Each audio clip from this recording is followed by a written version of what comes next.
In this tutorial, I'm going to show you how to block ads on laptop Windows 10.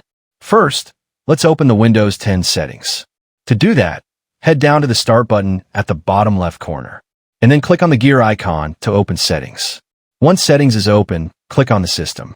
Once you are in, on the left side, choose Notifications and Actions.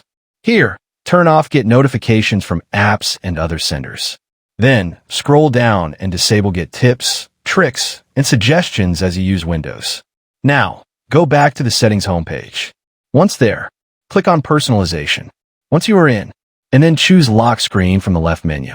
Under Background Settings, change it to Picture instead of Windows Spotlight. Once you set it into the picture, scroll down and turn off Get Fun Facts, Tips, and more from Windows and Cortana on your lock screen. While still in Personalization, click on Start in the left menu.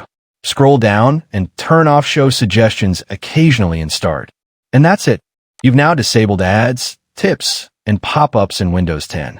If you found this video helpful, don't forget to give it a thumbs up and subscribe for more tech tips and tricks. Thanks for watching.